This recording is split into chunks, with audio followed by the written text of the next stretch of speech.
Since 1958, Pakistan has turned to the International Monetary Fund for a financial bailout exactly 23 times. This makes it a highly frequent borrower. To understand why a country repeatedly seeks this help, we must look at the institution's origins. Established at the Bretton Woods Conference in 1945, the IMF has evolved into the global lender of last resort. They step in during a balance of payments crisis. This occurs when the cost of a country's imports dwarfs the money it makes from exports, draining its foreign exchange reserves until it can no longer pay for vital supplies or debt. The IMF acts as a financial emergency room. Their goal is to inject enough foreign currency to stop the bleeding, but they are a bank, not a charity. This chart reveals how the institution is funded through a quota system. It operates like a financial cooperative. The United States provides over 17% of the funding, while Pakistan contributes just 0.43%. Those financial contributions translate into voting power. The countries providing the most capital control the policy decisions, giving the IMF the leverage to dictate terms to its borrowers. The IMF receives two distinct benefits from this arrangement. First, they charge interest on the capital they lend. Second, they enforce structural discipline to ensure the borrowing nation can actually sustain repayments. Global markets rely on this level of intervention. If a sovereign nation defaults on its debt, it risks a chain reaction of financial panic that could spread across international borders.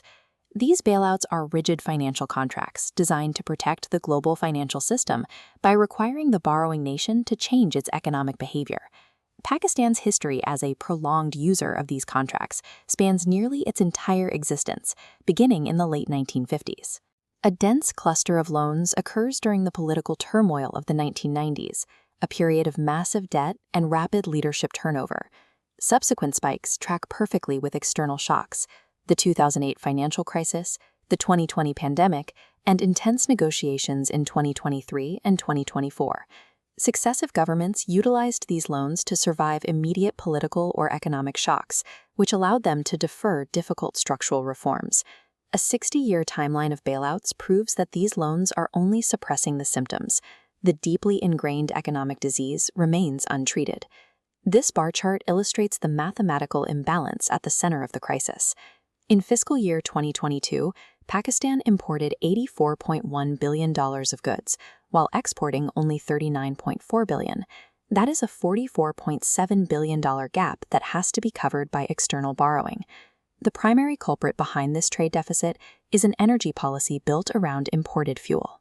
Pakistan relies on purchasing foreign oil and gas to keep its domestic power grid running. There is a clear historical correlation here. Whenever global oil prices spike, Pakistan's foreign reserves erode, sending the government back to the IMF to request emergency funds. Before releasing those funds, the IMF demands prior actions. They enforce steep tax hikes, cut vital public subsidies, and increase electricity tariffs. The IMF also requires a market-determined currency rate. As the rupee devalues against the dollar, imports become more expensive, shrinking the trade deficit but reducing the purchasing power of the average citizen.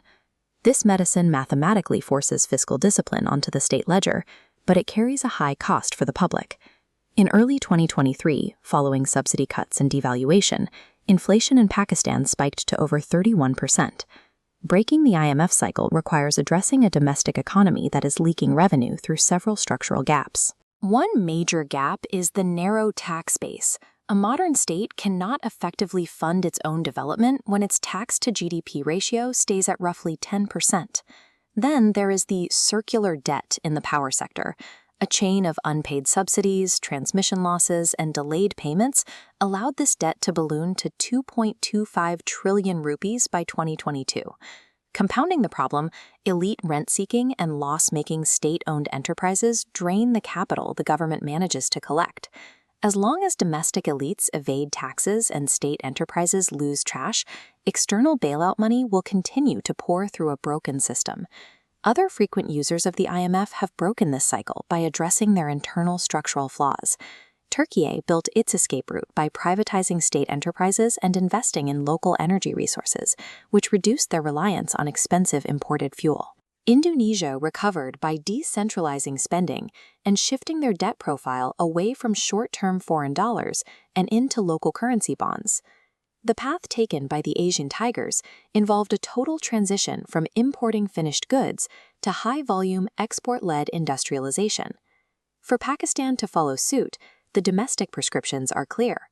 The state must broaden the tax net, plug energy leaks, and secure a stable political environment to foster human capital. The IMS can temporarily extinguish a financial fire, but it cannot rebuild an economy that refuses to reform its own foundation.